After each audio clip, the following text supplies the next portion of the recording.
ITV2 has the naked truth in a few minutes. Here, Tony Underwood's flying a first with passengers in Airline. Tonight on Airline, communication breakdown.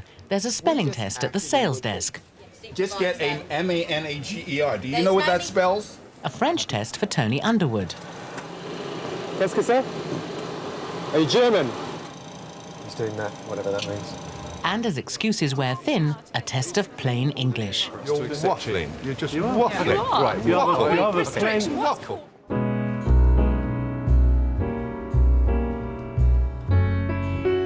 Come fly with me, let's fly away. If you can use some exotic booze on a far-flung holiday, come fly with me, let's fly away. Liverpool, home to EasyJet's second UK base. It's the early hours of the morning, and the day's getting off to a difficult start for supervisor Leanne Chung. We've got a lady travelling with a young baby who's 19 months old, and she hasn't got a car seat. It's an infant occupying seat. She hasn't got no car seat. Children under 2 can't sit unattended unless they're in a baby seat. The only thing that she can do is sit her on her knee, isn't she? She's got another infant with her, I think. Oh, she's got another infant with her. You're looking at £67.30. Yeah. She can't do that, can she? £67.30, is it? With the Geneva check-in soon to close, Leanne has to deliver the bad news. I've spoken back to them, and there's definitely no way. The seat that you've got in the car isn't sufficient. But how am I going to get her to It hasn't got a harness on it, though. How am I going to get her to Switzerland? The car seats are in Geneva. They're not in Britain, they're in Geneva. So how am I going to get this child to Geneva? I understand what you're saying, but... No, you don't understand what you're saying. You do not understand what we are saying at all. She can sit on the seat. It's my responsibility. My responsibility. If I want to take the responsibility for my child to go on that plane, I will.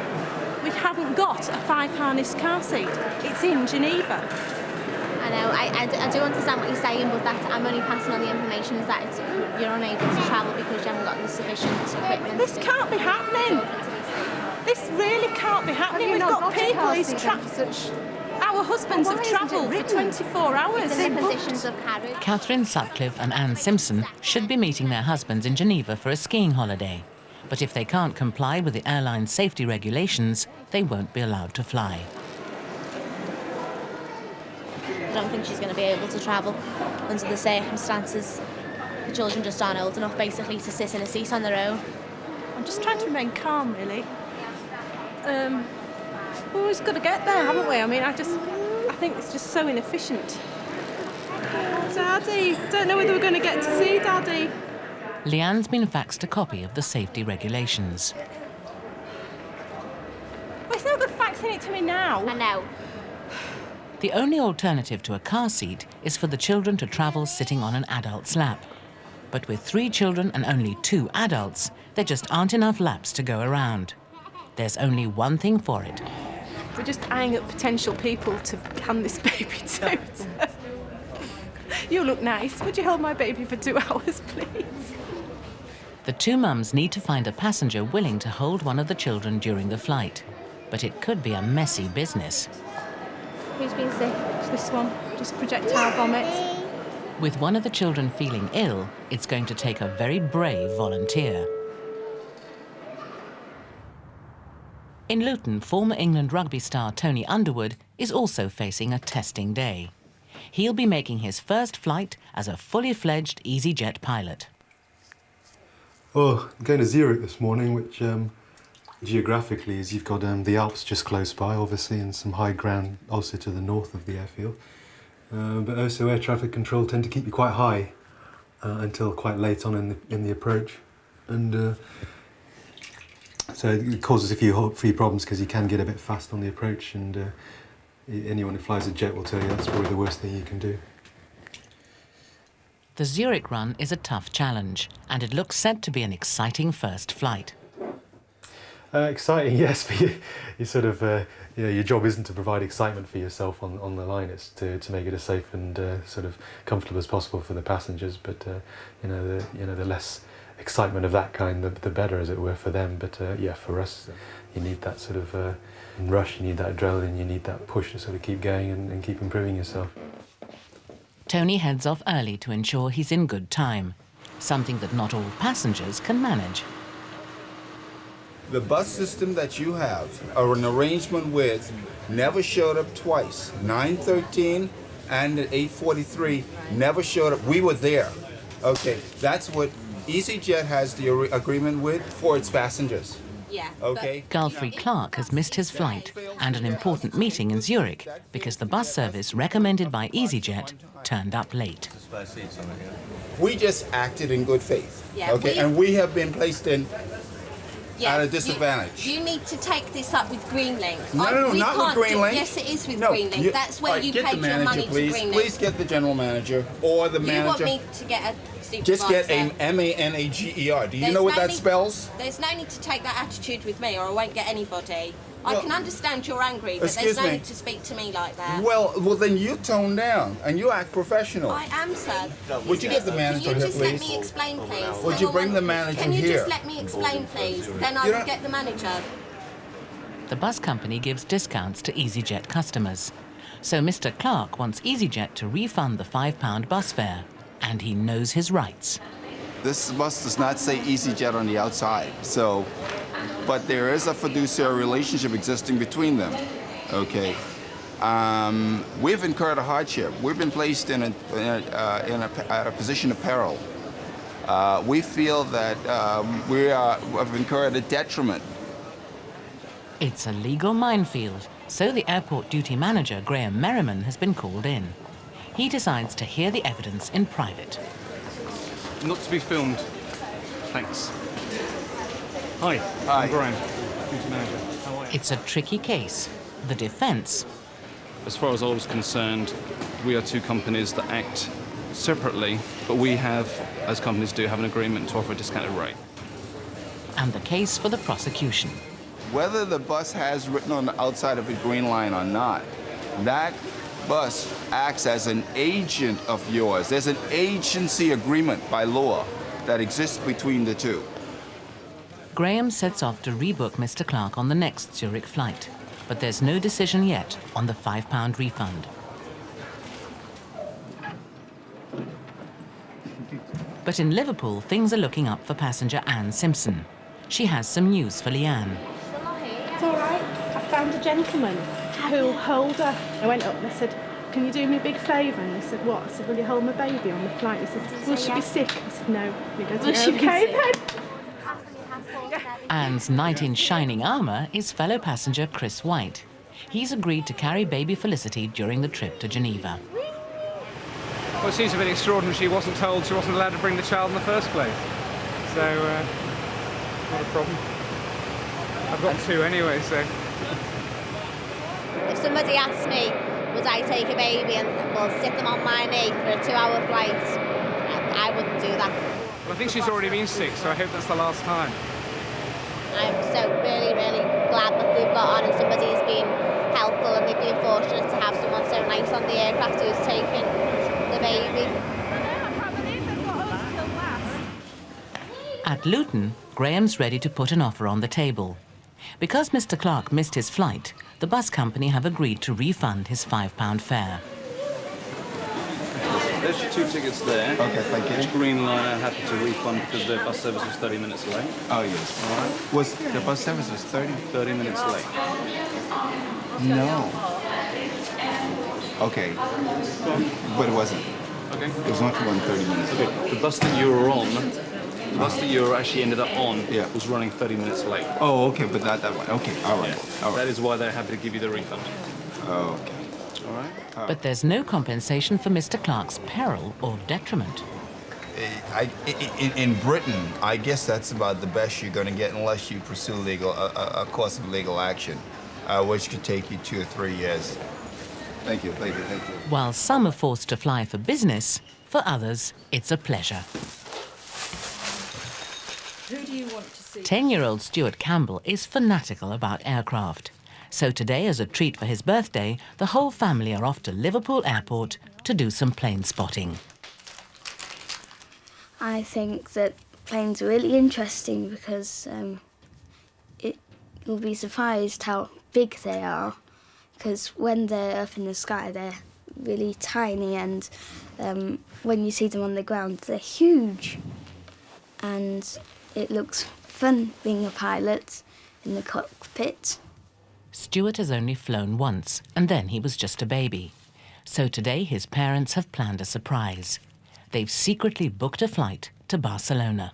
It was a bit tricky last night. He had a phone call from somebody wanting him to play this afternoon, and he said, "Oh, we'll be back from the airport by then." And I said, "Maybe not." Yeah, Thinking, no, actually, we'll be in Barcelona. Brilliant, isn't it? After the break, a day of surprises. The big one, you're right up close. Not all of them very nice. At 5 to 7, when you came here, you were never going to let us on that flight, were you? Correct.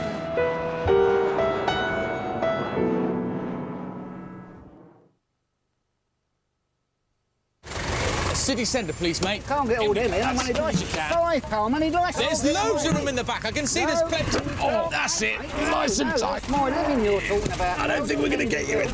You're loving it. It's ridiculous. Look, if mini bits can pack so much fruit and nut into something as small as these whole wheat biscuits, I think we can get an extra couple on board, don't you? No, I'm not having this. Get out. More of it in there. Packed. Just drive. Mini bits with fruit and nut. Mighty taste. Mini whole wheat biscuit. Interest-free credit on a pair of pants. Oh, no! Pair of pants? New lower prices and all with interest-free credit. Little Woodswood. It's never been easier to join the world of AOL. Call this number or pick up your completely free trial pack from any of these stores. Your tickets have been paid for today. Oh, have they? Why? Why? You can earn air miles almost anywhere, just by using your NatWest credit card. Is he alive? Well, he's taking a terrible beating. Any idea when he will gain consciousness? They reckon he's been here all night. Got fractured skulls. The victim is a Mr. Eric Fraser. Where do I start? The Bill, Tuesday at 8, ITV.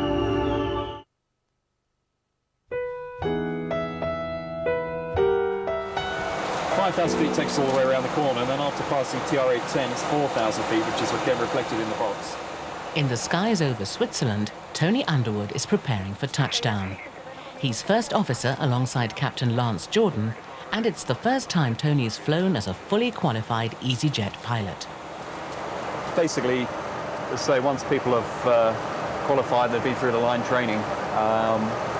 At the end of that process, they're as good as the next guy. So it's no different flying with Tony as it is to flying with anybody else. Tony and Lance are heading for Zurich. It's one of the most scenic approaches on the schedule. What kind of office place is this, eh? You got a view like this. But Zurich's mountainous approach makes it one of the toughest landings in Europe. Tony will have his work cut out. Back in Luton, a group of passengers have found themselves grounded. We managed to get to the Malaga sign here for the airport, Malaga flight, which we were queuing at. And when we got there, the chap there says, "Well, no, it's shut. I'm just a worker here." The passengers are certain the Malaga check-in closed early. But now, with the flight delayed, they want a supervisor to tell them they can still board. All the time we're waiting for someone to come here and try and get us on. If someone turns up in 20 minutes' time, that's no good to us, is it? Because then they're quite rightly safe. You've missed it. If they were here right now, they could get us on. Cue duty manager Graham Merriman again. I'd like to source the delay to 528. We know that as well. Yeah, I'm sure it will be. There's no denying that the flight is late. If you want to give me 2 seconds, I'm just going to try and find the floor walker who's present, and I shall come back to you. My name is Graham, I'm the duty manager. By the time you deal with it, The passengers need an answer fast. But first, Graham has some inquiries to make. Give me 2 seconds and I'll be back to you. All right? Thanks. The plane could leave at any moment, regardless of whether or not Graham's finished his inquiries. And if he turns up in another 10 minutes and says, it's too late, well, not that I can argue with that. The fact that we've been standing here for 35, 40 minutes, he could have put us on, we could have been on it by now. Tony and Lance are about to begin the descent into Zurich. But because of freezing fog, Tony won't be able to land the plane. Lance has decided on an automatic touchdown. Okay, start switches. On. Recall. Check. Speed brake. Arm green light. Landing gear. Down 3 greens. That's down the flaps. Pilots want as much experience as possible of manual landings, and so only about 2% are automatic. But today, visibility is so bad, it's the only option.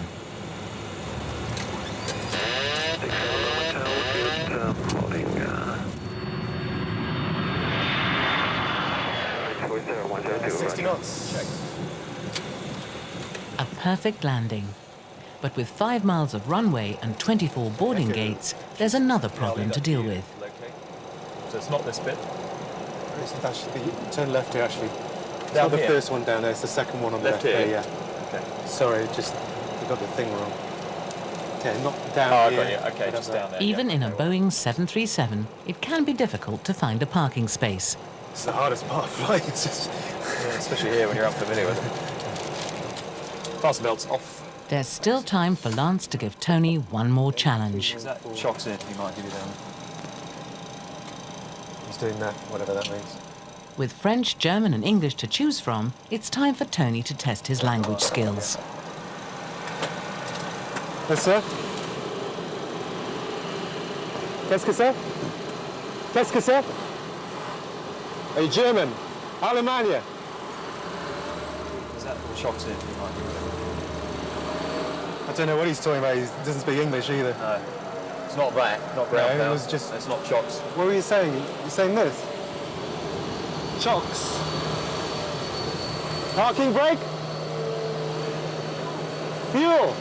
Okay. Yeah, okay. Do we want any fuel and don't need We fuel? do. Oh, Yeah. we do. What do we need? Should we go for 7-2? 7-2.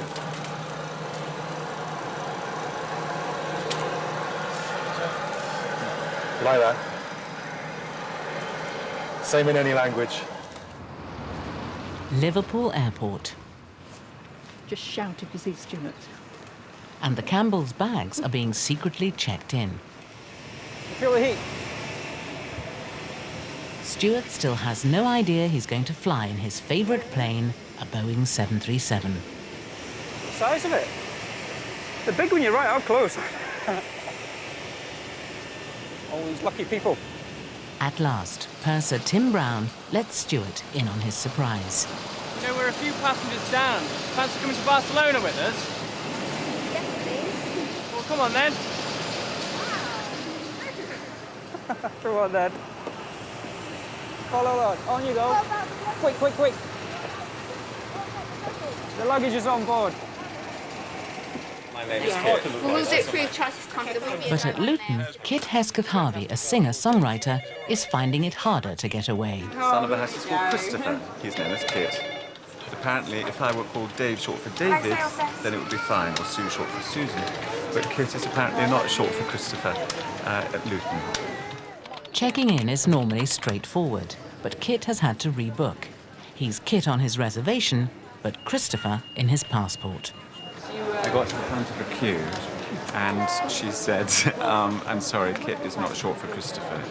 And then I said, but it is, and she said, in which country? So, hey, there you go. Don't have a nickname. It's been a day of disasters.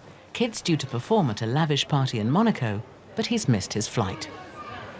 I've gotta get to the Riviera where I'm singing as a private party. But I woke up this morning with my face like a hamster, so I dashed to my dentist and sort of rattled on his door, and he came out in his nightgown and whipped my tooth out. And I thought, I'll just make it to Luton in time. I love EasyJet, because normally they're so accommodating, but they closed the gate 5 minutes before I got there, and I said, please, I've only got hand luggage. And they said, no, you're on the next flight. And so there's orchestras and choruses and lights and fountains all waiting for me on stage in Monaco. But just taking off from Liverpool, Stuart is well on his way. The acceleration's a bit faster than my car. Yeah. Feels like you're on the Nemesis. Yeah. will they say? V1? Yep. Rotate. Rotate.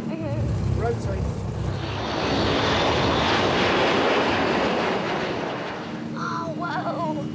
Gear up. Gear up, please.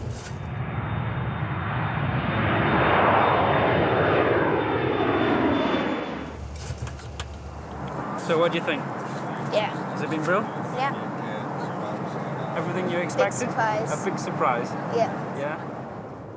It's been a great day, and Stuart's already planning his next trip. So where do you want to fly to next? Australia. Australia? Yeah. EasyJet don't go to Australia, Stuart. British Airways still. But still on the ground, the Malaga passengers are no nearer to finding out if they'll be on their flight. They're getting desperate, and they want an answer from Graham. We've been here 35 minutes now. Can I ask you a question? Yeah. The gentleman who I was just speaking to, his name is Neil, and he closed the Malaga flight. Yeah. And when he closed the Malaga flight, there was no one at his desk to accept. I'm just asking you a question. Rubbish. Right. Sorry. Would there be a reason why you would say that? Never said, is anybody else from Malaga before you went up? Thank you Obviously very the much. sign I was should be there. back to talk to this young lady here. Right, thank you. Graham still wants more time to investigate the mix-up at check-in. But the flight is due to leave, and patience is beginning to wear thin. Over in the departure lounge, Kit's also battling against time. He's not winning either. They said my hand luggage was a kilogram heavier than the hand luggage should be, so I've got to wait at Nice for my luggage on the carousel thing. So that's going to make me another 25 minutes later, and jewellery is going to rattle and crowned heads will roll. But, hey, that's showbiz.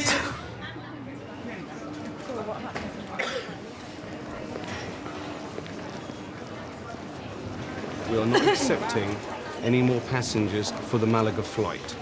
Since the moment you got here, you were never going to let us on the flight. Why didn't you own that? Why don't you be honest and say we were? Why don't you be honest and say we were never going to get on that flight since you arrived here at 5 to 7? Is that correct or not? Is that didn't arrive here at 5 to 7, so I'm not walking around it. Don't walk round it. At 5 to 7, when you came here, you were never going to let us on that flight, were you? Correct. Well, why didn't you tell us that? Because I needed to speak to my staff. Why? What did you? Why did I you needed to to speak anybody? to my staff to find out what happened here at check-in. Why? On board the aircraft, we have to. There are certain restrictions that we have, whether it's to do with the weather, to do with fuel, to do with the dispatch of the aircraft. What is the reason? For us to accept waffling. You're just You waffling. are. Right, You waffle. You have a strange waffle. You were in the paper the other day about crap service Madam, to customers. all I'm trying to do is a situation here, whether I'm doing it right or whether I'm doing it wrong. You're doing it wrong. Right. You are doing it very wrong. Okay, you asked me the question. Want to be in the Independent and the Guardian tomorrow? To deal with situations when they arise, make an instant decision and not go waffling around until it's too late. The instant decision shows me not to accept you. That was No, the it instant wasn't. decision. You were here at 5 to 7. That was It's taken you 35 minutes to tell me. Like I said to the gentleman. All the passengers can do now is transfer to tomorrow morning's flight. But while they've been waiting, the flight's been filling up. No. Quickly interrupt. It's Yeah, very sure. We've only got 3 seats available on the next Malaga flight. Okay. This time, Graham's going to have to move fast to make sure they won't miss another flight. He'll have to book them in and hope that some passengers don't turn up tomorrow. They're pretty mad at me at my lack of customer service skills from their point of view, and pretty much mad at EasyJet. So they're going to get themselves retransferred onto the Malaga flight, which will fill that flight up tomorrow. But this time, he's confident nothing will go wrong. Yeah, they'll be on tomorrow morning's flight, yeah. When it comes to complaints, airline staff have heard them all. So Kit's thought of a novel way to make his feelings known. EasyJet. Oh, I love you, little EasyJet. Your subtle torments can still tease me yet, squeeze me yet, frustrate my plans to get to Cannes. EasyJet. Stuart's now saving for his pilot's license, which he hopes to get in 7 years' time. Tony Underwood has now completed over 180 flights as an EasyJet pilot. Ah, terra firma again. And Graham did manage to get everyone on the next day's Malaga flight. Next week on Airline, check-in confusion at Liverpool. I can't understand why. A musical misunderstanding in Luton. We've got got a small instrument that they can play with while I'm checking you in? I've got a small one. And what happens when you can't walk, can't drive, and now you're told you can't fly? Tell her to come down and tell me to me face I've got to wait.